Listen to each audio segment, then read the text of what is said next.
Great. So we can start. So hi, everyone. Welcome to the online Geneva Trade and Development workshop. The series is organized jointly by the CEPR, the Geneva School of Economics and Management, the Graduate Institute in Geneva, UNCTAD, and the WTO. For today's seminar, I am delighted to welcome Nathan Nunn, who's a professor in economics at Harvard University. Nathan will be presenting his paper, The Effects of Fair Trade Certification, Evidence from Coffee Producers in Costa Rica. As usual, the presentation will last 1 hour and will be followed by a 15-minute Q&A. And during the presentation, please feel free to ask questions on the Q&A window and we will pass them on to Nathan. And for the final 15 minutes, participants can use the raise hand button to ask questions directly to the speaker. So without any further ado, Nathan, it is fantastic to have you. Thank you very much for being here. The floor is yours for 1 hour. Okay, great. So I'm very happy to be here and thanks for the organizers for having me. So I'm going to give a talk today, which is with Raluca Dragusanu and Eduardo Montero. And it's the title of the paper is The Effects of Fair Trade Certification, Evidence from Coffee Producers in Costa Rica. So the motivation for this paper was a number of years ago, maybe like 10 years ago now. It started, and it really just started with thinking about fair trade certification. So you may have seen these labels on coffee in the supermarket or at your local coffee shop, and sometimes you can pay a bit more to get a fair trade certified coffee. Sometimes it's the same price. And after seeing this, the question came to mind, which I'm sure has come to all of your minds. Well, does this work? If I pay a little bit more for this coffee, is this really helping out farmers who grow this coffee? And so in order to answer this, or just as a bit of background, we can think about, well, what is fair trade certification? So it's a label, and producers, retailers, intermediaries, in order to have this label, need to satisfy some requirements. And so this is a summary of the requirements. It's producers must be organized into small-scale democratic cooperatives. Okay, and so these are the farmers. They organize into cooperatives, and they kind of perform a lot of the roles of the intermediaries. So there is in a sense in which you're shifting rents from intermediaries, which we kind of think often as monopolists or oligopolists have more market power, to the farmers, which we think counterfactually would have less market power. The big part of fair trade certification is there's a minimum price for coffee. So that's when coffee prices get really, really low, that the sale of coffee is going to be guaranteed. If it's sold as fair trade certified, it's going to be guaranteed to be sold at some minimum price. Okay. In addition, even above and beyond the minimum price, there's a price premium. So there's a few cents. I'll talk about exactly this. And this price premium is kind of earmarked and set aside for certain initiatives that improve the quality of life of producers and their communities. Okay. And this is decided upon by these democratic cooperatives. There's also certain environmental standards that must be satisfied. And also any hired workers must be paid, the average wage. And there's some other requirements. Okay. And in terms of, the main component of this is the minimum price. And so here's an example of the minimum price before and after 2011, as of when we first started writing this paper about 2015. You can see the price was $1.25 a pound. It depends on if it's conventional, Arabica, Robusta, washed, unwashed, etc. And then the price premium here, you can kind of get a sense of it. Was 5 cents, and then was 10 cents, and now it's 20 cents. Okay. And this gives you a sense of the price floor, the extent to which it was binding. This is the international price between 1989 and 2014. And you can see the price floor here. You can see when it jumps up as well, right? And even when the price floor is not binding, the difference between the market price and then the fair trade price is the price premium.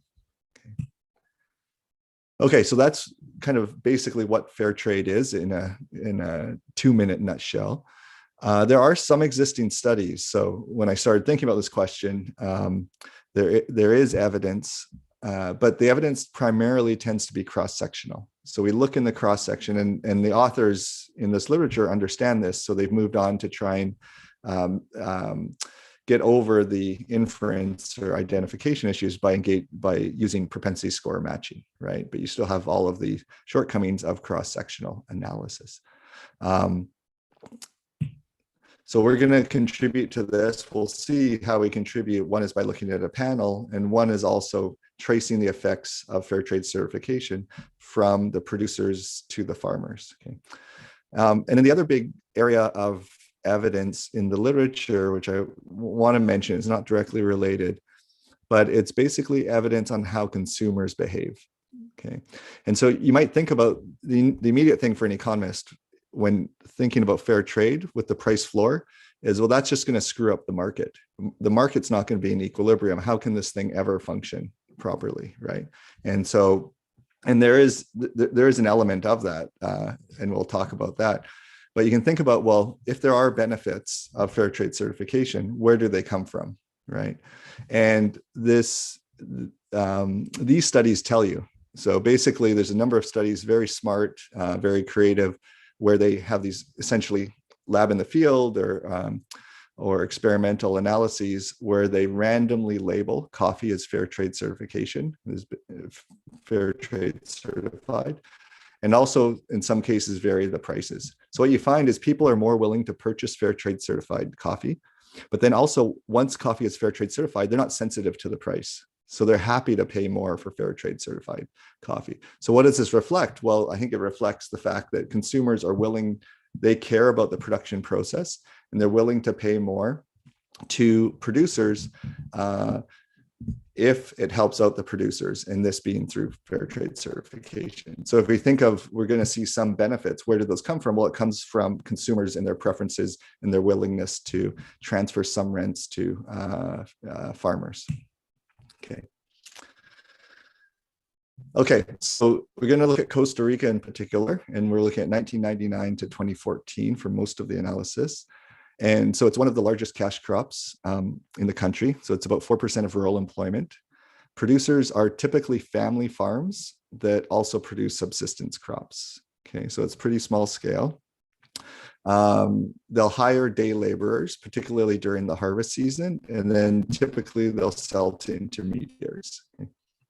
So during harvest, berries are picked and transported to a local mill or cooperative within the same day. So the berries get rotten quite quickly, so the transport is quite local, right? And then at the mills, they're washed, the pulp is removed, they're soaked, the gel covering is removed, they're washed again, and then eventually dried.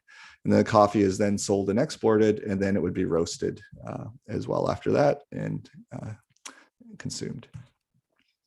So we're going to look at the effects of this process being fair trade certified or coffee being sold as fair trade certified coffee. So in order to do this, we'll have 4 sources of data. And so one is data on which mills are fair trade certified. And so we have this from Transfer USA.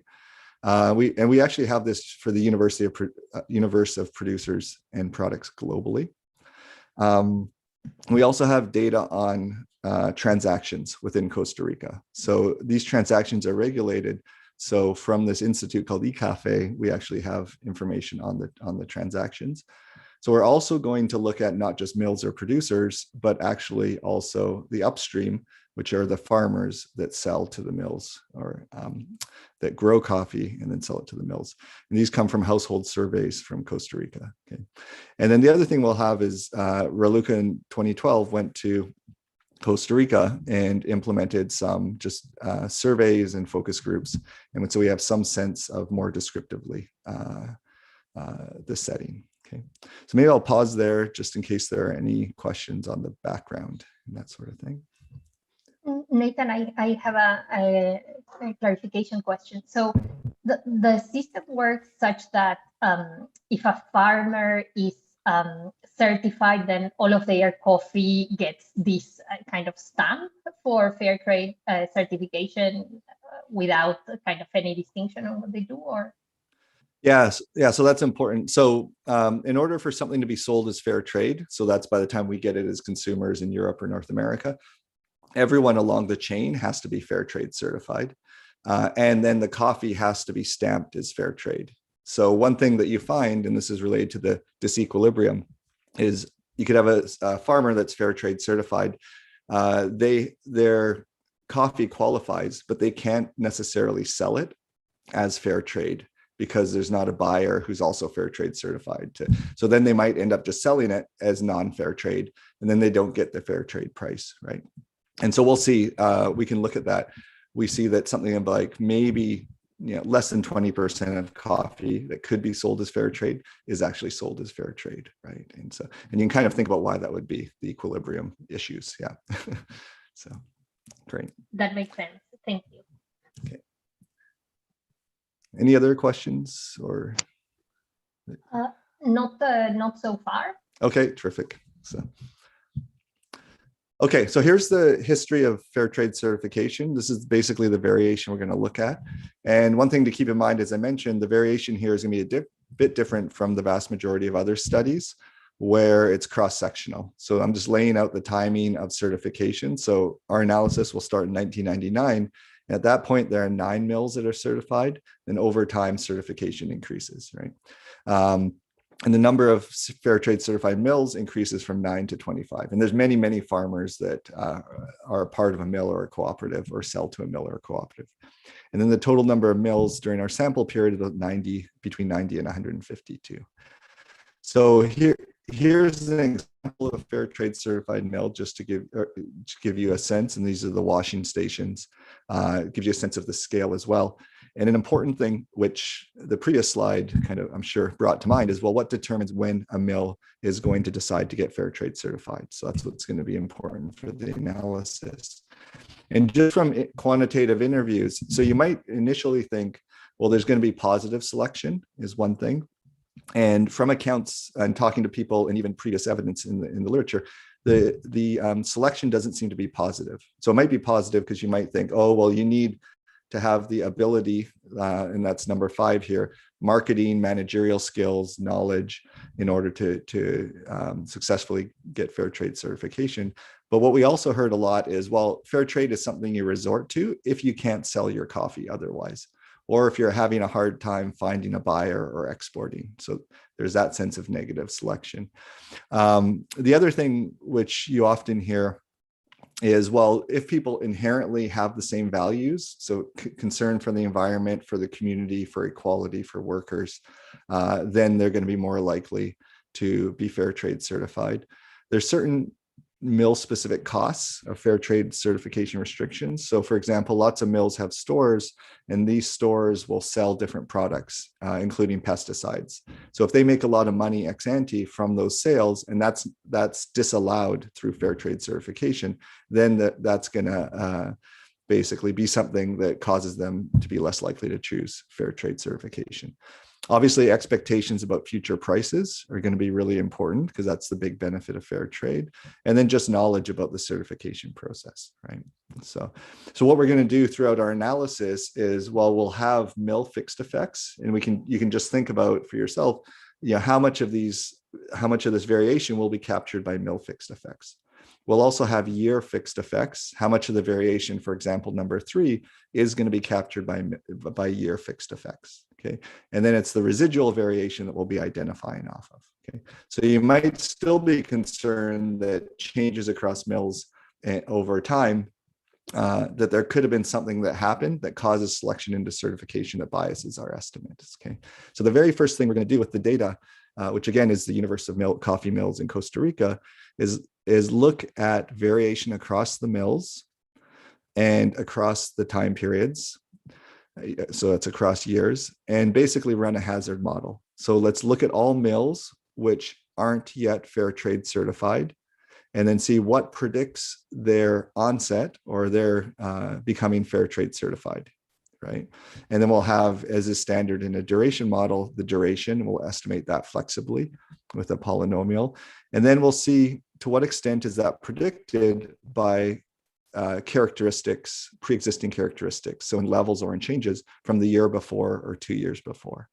And throughout all of it, we'll have mill fixed effects and year fixed effects. So it's kind of capturing for the same variation that we're going to be netting out in our analysis. So these are the estimates here. I won't, here, these set up a little weird. The dependent variable is always onset, movement into certification. And then these are the characteristics that we're looking at: sales, exports, total sales, et cetera, et cetera. Okay. And this is, does that characteristic the year before predict onset into certification?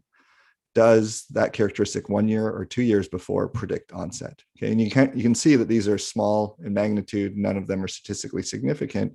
And the other thing is they kind of flop around in terms of their sign. So it's not like systematically selection in one direction or the other. You can do the same thing, but look at changes, right? So if I'm a mill and there's a change or a growth in exports, does that predict fair trade certification, right? So a big concern is, well, I get a contract with Starbucks, and then Starbucks, induces me or tells me I should get fair trade certified because they also sell fair trade certified coffee. So it doesn't seem to be any evidence of that, right? So the same thing: small estimates, insignificant, positive and negative. Okay, so it's just some preliminary evidence about selection based on observables. Okay, Nathan, is this a good point to ask a question? Sure. Yep. Okay. So I was wondering as well whether there is any selection that is relevant on the farmer's side. So whether, for example, the mill decides to certify only if it has access to a pool of farmers selling to them that are kind of ready to meet all of the requirements, and whether this is something that the mill induces on their farmers or not. Is that a dimension that is relevant? Yeah, so that could be. And then the question is that going to be captured by the mill fixed effects or the year fixed effects? So you could imagine, well, if there were a lot of farmers which are now quite productive and willing to sell, that sales might change first. And so this might capture that. Yeah. And of course, if it's something that's not going to show up in prior observables, we won't be able to effectively look at that or control for that. And then the other thing just is to keep in mind is throughout all of this, if you interpret it or think of it just as conditional correlations and then suggestive evidence rather than bulletproof 100% causal estimates, then that's probably wise too. Yeah. That makes sense. Thank you. A related question now looking downstream of the mill, Carlos Carpi is asking essentially about intermediaries and whether this depends on whether you have access to an intermediary, an exporter, or some other firm downstream to the mill that can also certify. So that's going to be important, definitely, in terms of like the connections that farmers have, the connection that mills have to exporters. And that is the concern, is that, well, maybe that's changing at the exact same time that fair trade certification is changing. And then any effects that we're going to see are due to these connections. Yeah, I think that's exactly a concern. And so, the evidence seems to be that we don't see that, at least based on timing. But you can't rule out that at the exact same time there are other changes which we, as the econometrician, can't observe. So yeah. Great. And a final one, also closely related. Francisco Barbosa is asking about essentially the nature of the contracts between farmers and roasters, and I think his question is whether there are kind of long-lasting contracts between farmers and roasters, especially in specialty coffee, which might command premiums that are higher than the free trade premium. Yep. Yeah. So So I think definitely that the price, and this is something we heard anecdotally, that the price that often mills or cooperatives can get might be higher outside of fair trade, or they don't need to resort to fair trade. So if it's high quality premium coffee, for example, and these are long-term contracts and they're exported to purchasers that are overseas, then that's viewed, obviously that's an effective strategy that doesn't require fair trade certification. And from just the anecdotal accounts, that seemed to be the sense that we got, is mills or farmers preferred this rather than fair trade, but sometimes they'd settle for fair trade if they thought it helped. And so that's why I think that there isn't this strong positive selection, and there's even seems to be some evidence of negative selection. And I'll point that out. Yeah. Great. Thanks. Great. Okay, great. So we'll go on to the analysis just to, again, conditional correlations of trying to understand the effects of fair trade certification. So we have mills or cooperatives, and so cooperatives are what they're called after they're fair trade certified, and then years. And then we'll have our outcomes of interest will be exports, sales, prices, revenues. And we'll have an indicator if a mill is fair trade certified in a particular year. And we'll have mill fixed effects and year fixed effects. Okay. So this would be a natural equation, but then you might think, well, the benefits are going to be greater though if the price floor is binding. Okay. So what we'll allow for here is an interaction with the fair trade indicator with an indicator that equals 1 if the price floor is binding in that particular year. Okay, so one thing to keep in mind, this is relevant for all the questions that were just asked. If you thought there was selection into fair trade certification, that would be captured here. And then this is the differential effect benefit of fair trade when the price floor is binding. So if fair trade is really having causal effects, we expect to see all the action here, right? If it's selection, then all the action would be here, unless selection was different in different years, right? So then you have to have a more complicated story. So what we'll actually care about is this coefficient here more, and not really this coefficient here. Okay, and then you can measure this more precisely. This is just, an indicator for is the price floor binding. You could actually just measure the price gap itself. Okay, and so that'll be the third specification, where the price gap is a positive number, which is the difference between the price floor and the world price, the market price. Okay, remember we're looking at 1999 to 2014, so it's actually going to be a fair amount of variation in the benefits of fair trade certification. Okay, so I think that's important to keep in mind in interpreting these results. Okay. Okay, so the first thing we'll look at is prices. That's obvious, the obvious thing to look at. Export prices, you see positive effects on export prices, but also domestic prices. But the effects are more precisely estimated for export prices. Okay, and a lot of fair trade certified coffee is actually exported. So, and probably I think the vast majority. So that makes sense. Okay, it's interesting, this direct effect of fair trade certification, which is here, which I mentioned is going to be biased or potentially biased by selection, right? So if you kind of take this literally, it's telling you that selection's negative, actually. I alluded to this already, right? So we can't, you could take this as a causal effect, but I think it's going to be biased by selection, but it's this interaction that we take as more exogenous, right? And that seems to provide, pretty compelling evidence that fair trade certification leads to higher prices. Okay. Okay, and then I should have mentioned, this is just export price, and then this is log export price. So this is percentage effects, and then these are actually effects per dollar, okay, or in terms of dollars per US pound. So what do the magnitudes tell us? So when the price floor binds, export prices are about 7.5 cents per pound higher, or 4.1%. That's on average over all the years that it's binding.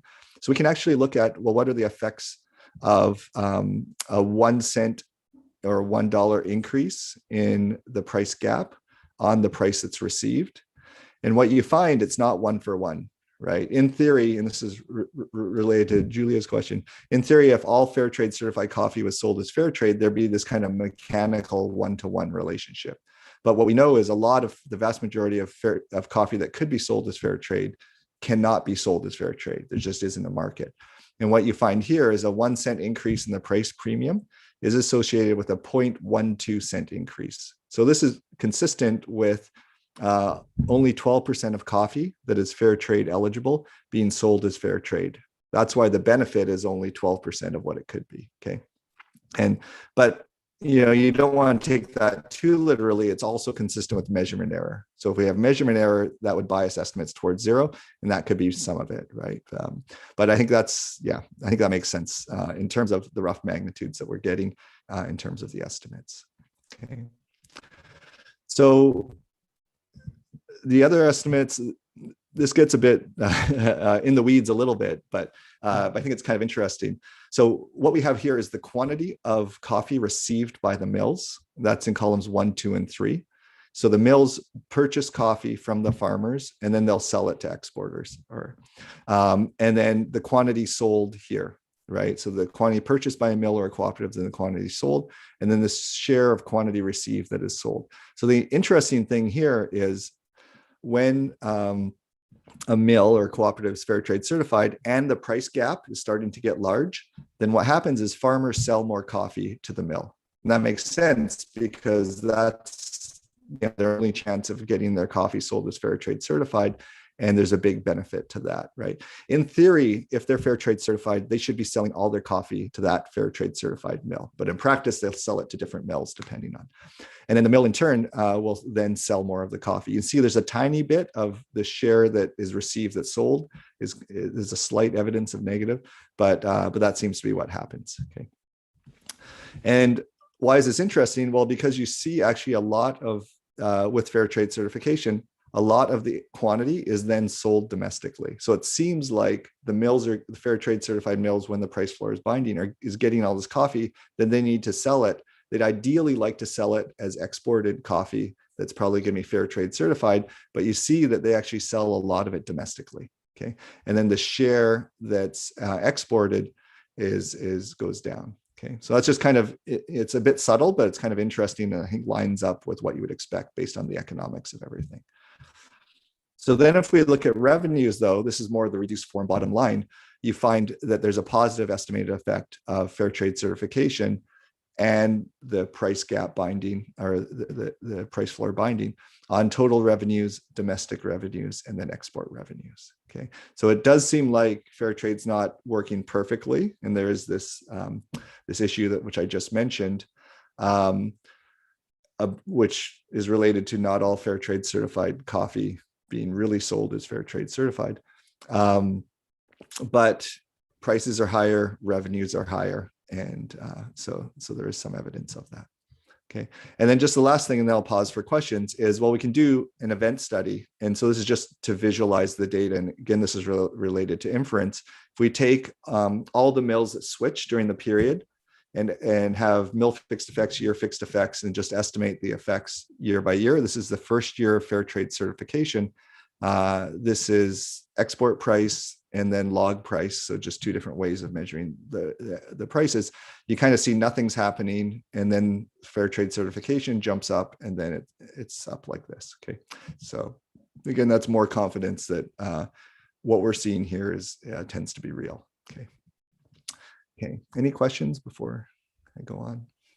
Yeah, a couple of questions on essentially on heterogeneous effects. So one question I had on your slide on prices was whether opening up that coefficient by type of mill, for example, it's kind of will show different pass-throughs coefficients depending on whether this is a cooperative, whether it is where it is located, and so on. And a related question by Oliver Braunschweig, also asking about heterogeneous effects. His question was connected to the kind of destination market, and he was thinking about the US system being a little bit different from the European system. So whether that can be coming from the composition of destinations. Yeah. So I would definitely love to do more on this. We don't have transactions by, for example, if it's organic or not. And so we don't have that quite disaggregated enough to do heterogeneity along that lines or quality measures. And we also don't have exports. We don't have the importer on the other side. And so we can't look at heterogeneity. And then just the other thing I would say is, we have 25 mills at most that are treated, so you can't slice it too much or else you're going to have small. So I think this is a case where extending the analysis, bringing in more countries would actually add to the richness and the variation, and then you'd be able to do something that's a bit more, examining heterogeneity that's a bit richer and more well-powered. But so I'd love to answer those questions. We're a bit limited on what we have here. So Great, and perhaps I'll mention it now, but feel free to defer to the Q&A. Giuseppe D'Arcangelis is kind of asking for a comparison between the price effects of this type of policy device as opposite to just an export subsidy if most of the coffee is exported. Yeah, that I don't have. I'd have to think about the export subsidy side. So once we go upstream to the farmers, we'll have some other comparisons about how big these are, and I think that'll help put this into context, because it is a little hard. 12 cents per 1 cent. What does that mean?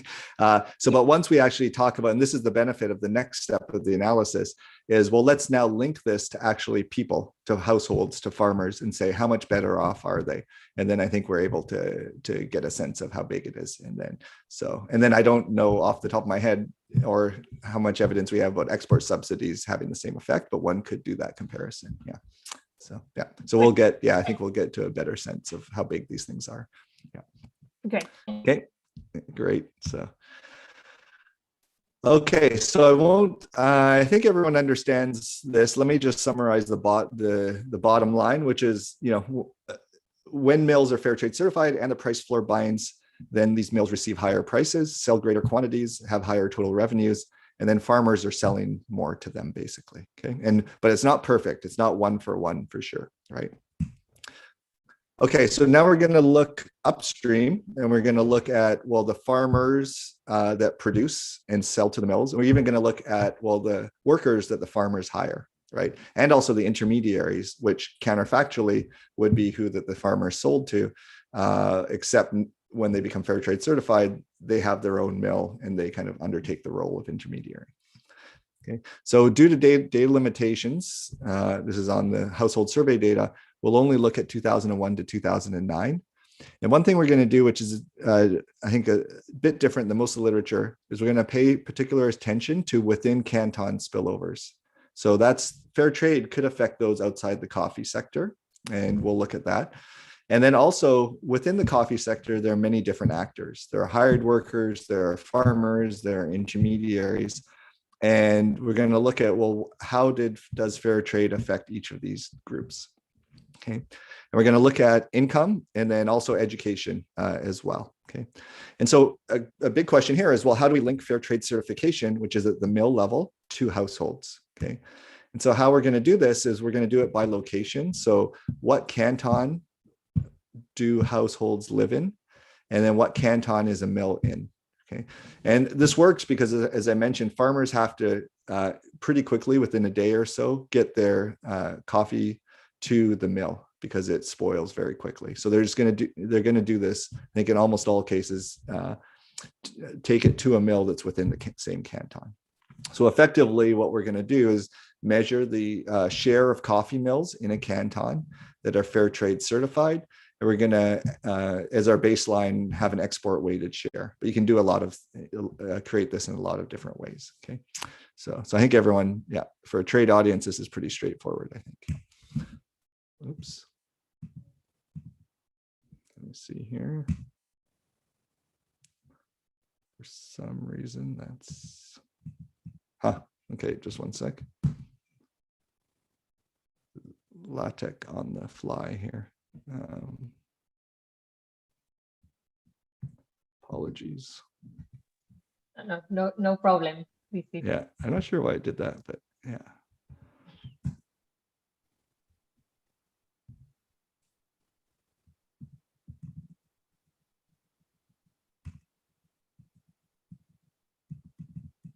There we go.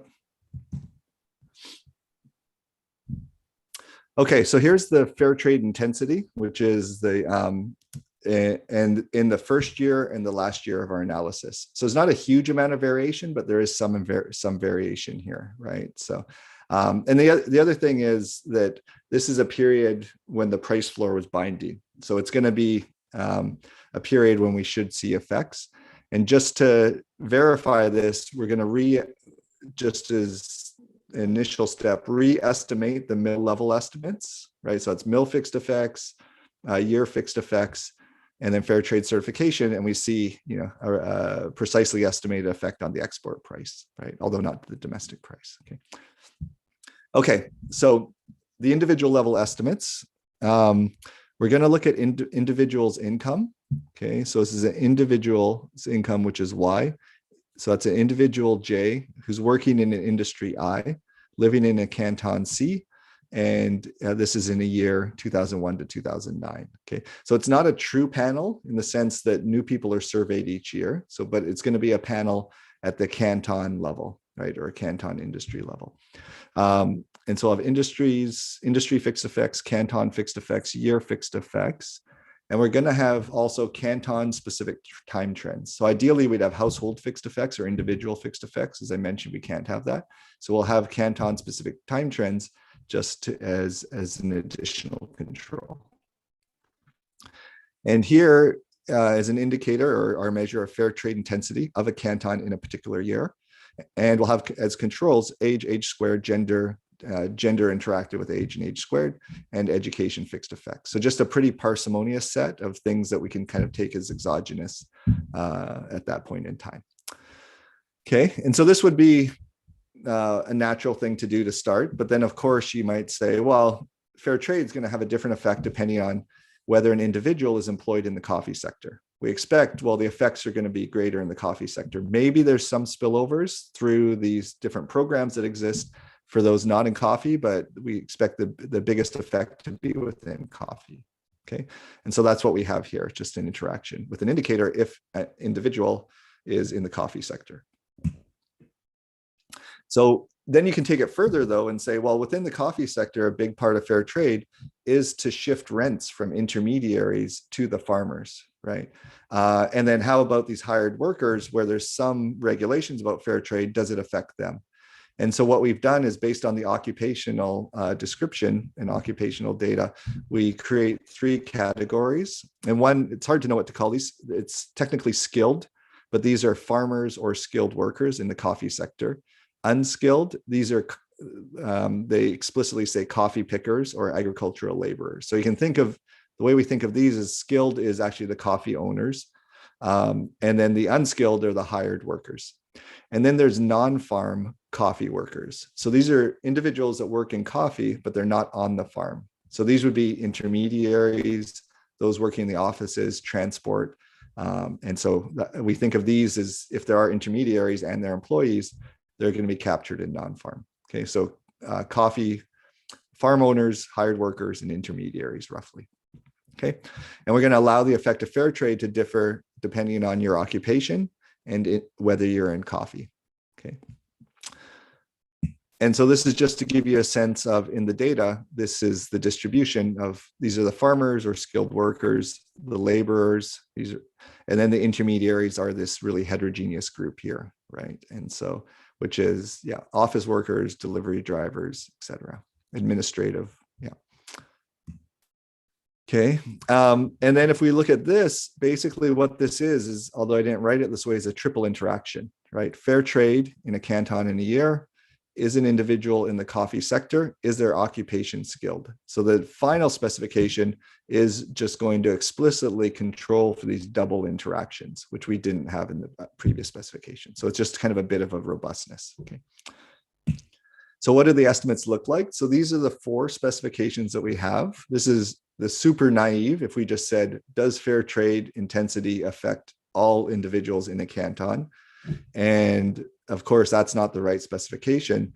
And if we allow for differential effects depending on whether an individual works in coffee, what you find is this positive effect, but it's actually not statistically significant. Okay. But then if we unpack this further by these 3 groups, we see the reason for this is it hides a huge amount of heterogeneity. The coffee farmers, right, or the skilled agriculturalists, they benefit. We see that in the 2 specifications here. Unskilled workers definitely don't benefit. And if anything, they might be harmed, but it's not statistically significant. And then the intermediaries are harmed, actually. And you can kind of see that the magnitude is similar to the benefit to the coffee farmers, okay? So if we look at, okay, how do we assess the magnitude? So just imagine a thought experiment, which is a canton goes from 0 fair trade intensity to the mean. How does that affect coffee growers? And so their income would increase by 3.2%. The unskilled coffee workers, their income would decrease by 1.1, although that's not statistically significant. So you might want to take that as 0. And then the non-farm coffee occupations, the intermediaries, their occupation or sorry, their income declines by 2.6%. Okay, so it's not trivial. Of course, it's not going to make these farmers super wealthy, but it does have a non-trivial effect. And then just the other thing I'll mention is, well, if we think about, okay, who's this helping, who's this hurting? You have a look here. This is average income for individuals in our sample. This is converted to US dollars annually.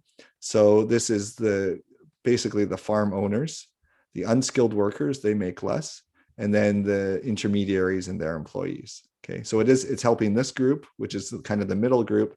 It's not helping this group, the poorest, and it's hurting the intermediaries. Okay, and then this is the distribution of the three groups. So there is also variation within the groups, right? And so, for example, non-farm occupations, some of these are going to be employed security guards or drivers, not just the intermediaries themselves. So, but this gives you a sense. And I'll stop here for any questions. Yeah.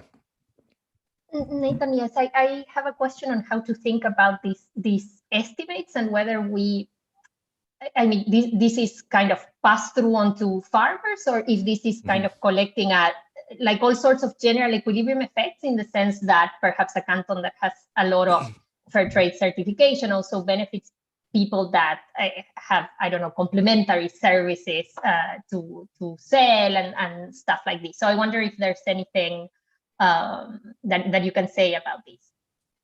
Yeah, so we could dig into this more, but there you can glean a bit of evidence from here. This is fair trade certification. What effect does that have on individuals that are in skilled occupations, but not in coffee? Unskilled, not coffee. Non-farm, not coffee. And you can see there's definitely no positive effects, not positive effects here, right? So, and then also you would see it here. This is non-coffee. And so there aren't positive spillover effects. You might be worried again that about selection, but at least from these conditional correlations, there doesn't seem to be positive spillover effects. The one thing we will look at, which is a mechanism you might expect, is these price premiums. Remember, they're supposed to be set aside for projects that benefit the community. One thing that was common in Costa Rica is for scholarships for children. And so that children from these rural communities could go to school, elementary school or high school. And so that's one reason why we look at education specifically, because we think that might be, a place where there are these spillovers. And then, but I guess also if someone thought that there was a specific group that was benefited from fair trade because they were somehow connected upstream, downstream, then we can definitely pick those out and look at those. But as a whole, there doesn't seem to be evidence of positive spillover benefits. Any other questions? Not for now. There are a few, but perhaps they are good material for the Q&A later. Okay, terrific. So, okay, so just a few more things. So then I should be able to end on time, I think. So we know that that the non-farm occupations are hurt. The skilled agriculture benefits. So one question is, well, how do the magnitudes of the benefits compare to the magnitudes of the costs? And is all we're doing here is shifting rents from intermediaries to the farmers? And what you can just do a counting exercise I showed you the estimated effect for each individual. We can just add these up, multiply those by the number of skilled coffee growers, and do the same thing for the number of coffee intermediaries. And what we see, I didn't point this out, but the number of coffee intermediaries is much lower than the number of farmers, right? Which makes sense. That's what we would expect. And so here's the total benefits annually that you would expect to go to the farmers or the skilled coffee growers. And then these are the estimated losses to all the intermediaries. So about 10%, if you take these all literally, 10% of the gains to the skilled coffee growers come from losses or shifted rents from the intermediaries, right? Or it's a way of comparing the two magnitudes, okay?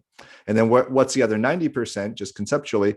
Well, this would be from the higher fair trade price, which comes from consumers and their utility and their willingness to pay more for fair trade certification.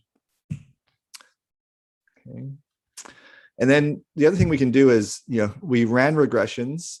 These are conditional correlations. So there's no reason for them to line up nicely with something sensible, right? If they do, that's kind of good, because that means gives us a bit of confidence that we're less likely to be biased by some omitted variables or other things.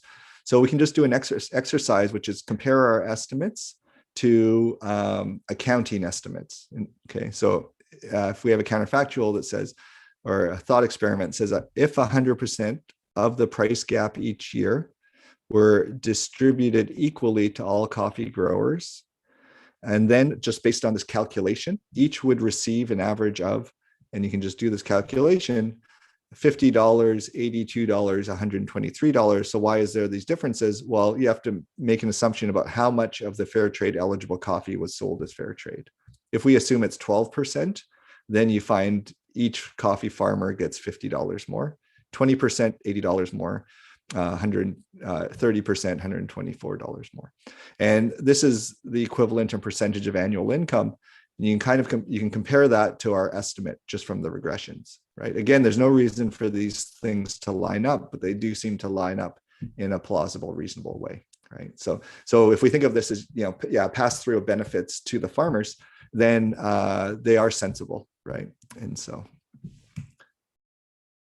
And then the other thing one needs to think about is, well, being fair trade certified isn't free. It does come at a cost. I think in the early part of the period, it was free, but at some point, farmers or cooperatives started to have to pay for the certification. And here's just some examples of actual costs which were paid by cooperatives in our sample. Okay. And so if you kind of just do a simple calculation and say, well, it's hard to assess, is $8,000 for a cooperative a lot or a little? Per farmer, it turns out to be about $2 per year per farmer. Okay. And so you can compare that to the calculated benefits, and that gives you some sense of the costs relative to the benefits. Okay. Okay, so there's more. One can think of a lot of analysis or a lot of different ways and robustness checks and analyses that one could do. Here's just specifying income slightly differently and including the zeros. Basically, you get similar estimates. Here's just some robustness to sensitivity in different weights in constructing the fair trade intensity measure. So I won't go into that into too much detail, but except to say that you really do see these same effects, that positive effects on the farmers and then negative effects on the intermediaries. Okay. And then zero effects essentially, or slightly negative, on the hired workers. Okay, so just the very last thing I'm going to look at is education. And the motivation for this is the fact that there are these scholarships, which I mentioned. And so these might have spillover effects and spillover benefits to those who are in the same area, but maybe not in coffee or possibly in coffee. For those that are in coffee, there's the income effect, there's an opportunity cost effect. There could be indirect effects if transportation's improved through different projects or through economic development. Okay, and so the way we do this, just to examine the effects of fair trade certification on education, is you're going to have an individual who's the household head. They're going to have an occupation in an industry, and then we're going to look at their children and of different ages and see, are they in school, basically.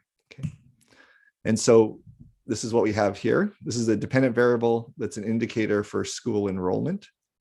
Okay, and these are children of different ages, 7 to 12, 13 to 17, 18 to 25. And so this is fair trade intensity. This is this fourth specification, and skilled, unskilled, non-farm. There's maybe some evidence of a positive effect. So this would be individuals outside of coffee, but it's really not statistically significant. Okay, and this is where we might find an effect, because this is where children on the margin are going to school or not. Elementary school enrollment rates are very, very high, upwards of, I think, 99%. So, and then this was a bit surprising to us, but for those in coffee, there definitely doesn't seem to be any positive effect. So negative effect, particularly for these intermediaries, right? So if you were to answer the question about, well, is this increasing education? There doesn't seem to be strong evidence that fair trade certification is increasing education, despite the existence of these scholarship funds that exist, right? So, any questions at this point? We can wait for the Q&A. Great. Okay, great. So I'll just wrap up, and then so just to summarize. Okay, so one thing I think that is a contribution of this paper is, well, we're able to look at variation across time and really identify off of variation across time, right? So throughout all of this, we had canton fixed effects, mill fixed effects. And then the other thing is we were able to look at more of the full process of production. So at the mill level, we didn't find evidence of positive selection. If anything, there seems to be evidence of possibly negative selection. And then fair trade certification is associated with higher prices and more revenues when the price floor is binding. Okay. We did also find that not all coffee, or the evidence seems to suggest, not all coffee is sold as fair trade, probably less than 20%, maybe even 12%.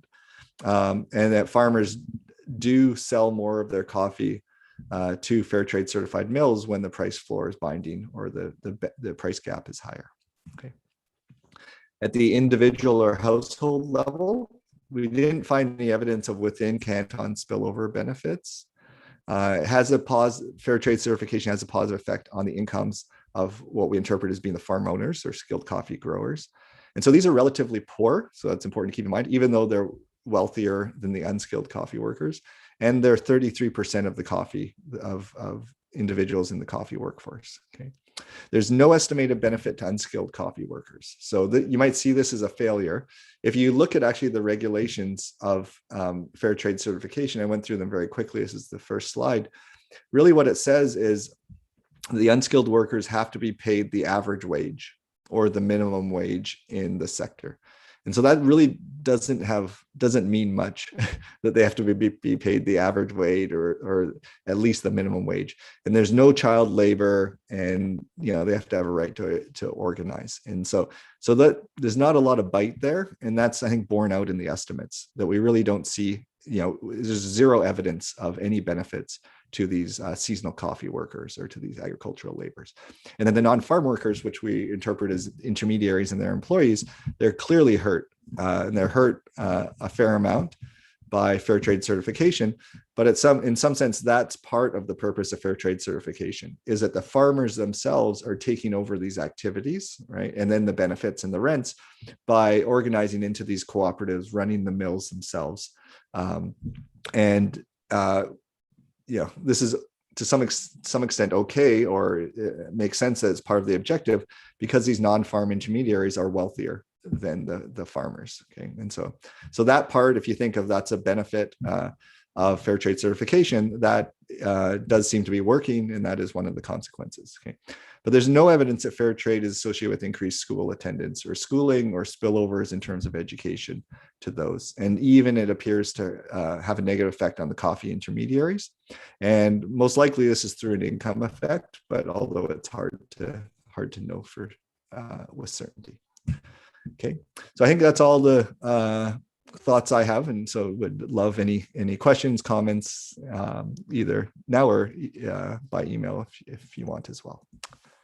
Great. Fantastic, Nathan. Thank you very much for this great presentation. We now move on to the last 15 minutes of the session. It's a Q&A, so people can just raise a hand and address Nathan directly. Perhaps while people start jumping in, Nathan, I had two questions more out of curiosity than anything. So one is whether you know anything about perhaps non-pecuniary transfers from the mills onto the farmers, and in the form of either, I don't know, working conditions or more support when they are part of the fair trade kind of chain. So this is more out of curiosity and thinking of benefits more broadly, I think. And then the second question is whether the kind of income effect or the lack of income effect on unskilled workers can be coming from kind of migration and mobility of migrant workers that perhaps flood the cantons that are fair trade certified. So I was wondering if you had thoughts on this. Yeah. So on the first one, non-pecuniary, I think that's, the idea is that that's part of the benefit of fair trade, is that workers are empowered, they mobilize, they form these cooperatives, they run the cooperatives, they run the mills, it's democratic. And so these non-pecuniary benefits, and then also there's the price premium where they have these resources, they can put them towards training themselves or creating different initiatives that improve the lives of the community. And so this is really the notion of empowerment. So we don't look at this here, but there are studies, and we cite them in the paper, which try and get at this by surveying individuals which are part of a cooperative. And the reality isn't quite as rosy from some of these studies, at least my reading of the literature. Lots of times the farmers themselves don't really understand what fair trade is, or doesn't know that the mill is supposed to be run and organized in a democratic way, or sometimes they're suspicious of the management, those that are actually running the mill, the farmers that are managing the mill. And so it's, there are cases, and through case studies or through examples of these cooperatives, causing some animosity and some negative feelings. And so I think that just needs to be understood a lot more. So of course, there's probably many cases of things functioning well. And so I think we just need to understand in general, what is the outcome and how does that compare to the counterfactual, which is even tougher. And then, so the migrant workers, that's a tough one. And that is a big caveat throughout all of this. So if they're migrant workers from another country, there's a question of, are they even in the survey? How well have they been captured? The survey is for a particular slice of the year. And so it's ideally we'd have a survey that covered the whole year. So we're sure that we have representative data from over all seasons. And then the other thing is, well, lots of workers might not.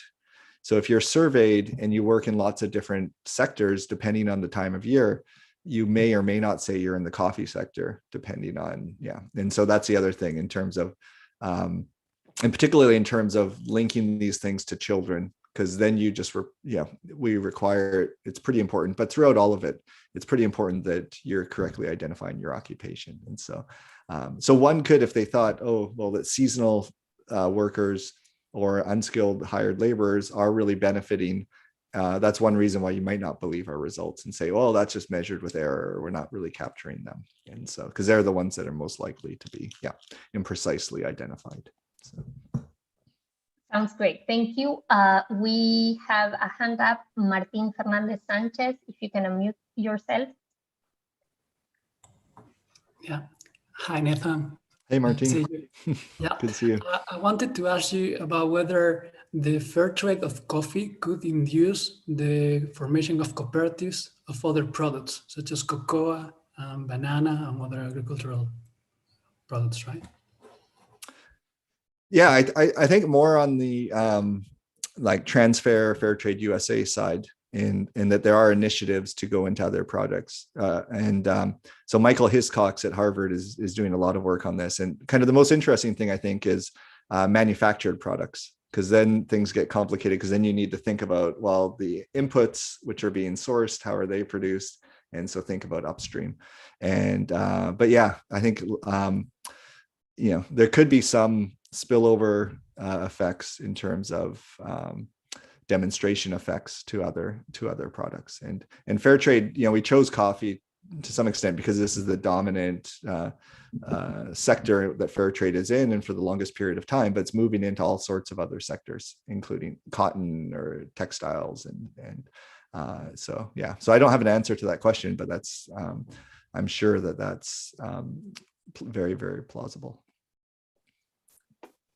Thank you, Nathan. We have also a hand up, Francisco Barbosa, if you can unmute yourself. Hello, Nathan. Can you hear me? Yep, I can. Yep, perfect. So I have a maybe unrelated question, but I don't know if you've considered the effect of Arabica C options on the income of farmers or cooperatives, since I imagine the the floor that the fair trade certification poses for buyers, I can imagine buyers can hedge this risk. So they can maybe bypass some of the benefits that the farmer will take. I don't know if this makes sense.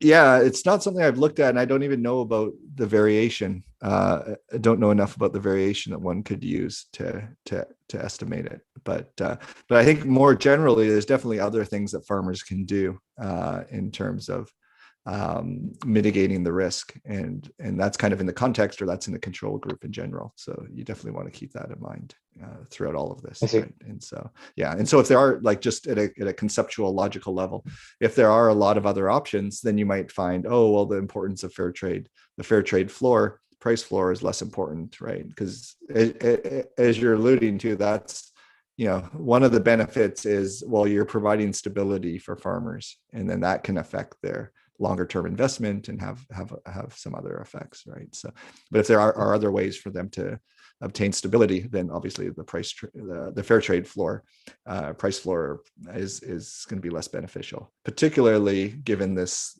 issue which we talked a lot about just because you have a price guarantee doesn't mean you can sell your coffee at that price, right? Because you can't sell all your coffee at fair trade as fair trade certified. So yeah. Thank you. Yeah. Great. Frederic, Robert, Nicole? Thanks. So my understanding is that, so this is an unfair question in the sense that I don't think your data can address it. But my understanding is that the price elasticity of demand of consumers in the rich world is, so demand is more inelastic for fair trade goods than for non-fair trade goods. And therefore, you have documented some redistribution from non-farm workers towards the farm workers, but what about redistribution towards the retailers in the north? So if demand is more inelastic in the north, so I would expect the markups of big retailers to be larger for the fair trade goods. Do we have evidence for that? No, yeah. So we definitely don't have anything on the importer or the retailer side. And so, but it would be interesting. Yeah, it would be interesting to look at, actually.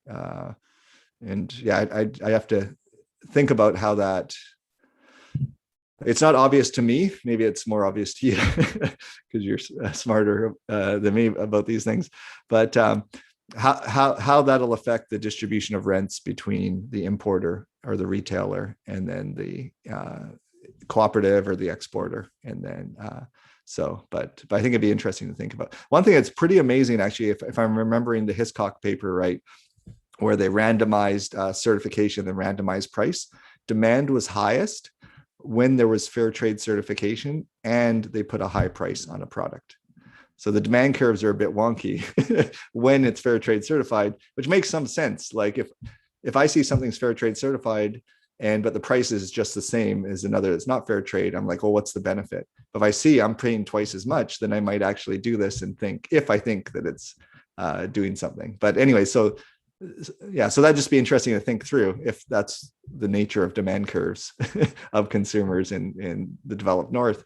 What does that imply for everything else? And so, yeah. Great. We have another hand up, Oliver Braunschweig. Yes, thank you very much, Nathan. This was a wonderful presentation. I have a few questions. One is, did you take a look at the distribution of income in general, not just by these groups that you mentioned, skilled, unskilled, and so on, but just by the distribution of income and how there might be shifts in there, basically regrouping according to maybe, I don't know, percentiles.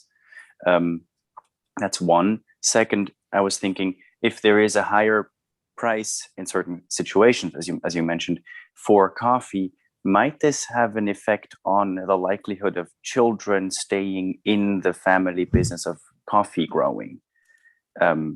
So that maybe there will be less flight from the land or other such effects, which that was a question. And you said that you weren't able to look at biodiversity or other effects, such as, for example, land stewardship and, for example, soil kind of the tendency of soil or anything of kind of that sort, the effects of farming practices of fair trade certified farmers onto their land, or of that kind, meaning how exploitative, one might say, the farming practices might be of the soil and therefore long-term ability to produce well. Thank you. Okay, great. Yeah. On the first one, so we could look at the distribution of income in general. As you saw, for those that are outside of coffee, on average, we don't see benefits. But you are right. So what we could do is estimate quantile regressions. And I guess not sure if we have enough power or have enough variation to do that, but that's something we definitely could do. And I think you're thinking, well, maybe certain parts of the distribution were benefited and not others. And so maybe as a descriptive exercise, we can definitely do that. And so, and even for within our different categories, if we have enough data, we can do that. So yeah, so that's great. I'll put that on our to-do list. Children staying in coffee. So that's, yeah, definitely could be some of the benefits. In our data, we won't be able to observe that because we don't see children if they're in a different household, only if they're in the same household, and usually they're going to school. But that could definitely be one of the benefits. And then some of the non-pecuniary benefits that Julia was mentioning as well could be along those lines. And then the soil quality, yeah. So we just haven't in the data that we have, the household survey data, we won't have those measures, but it doesn't mean that one couldn't get those get measures if you had them at a high enough frequency, so annually.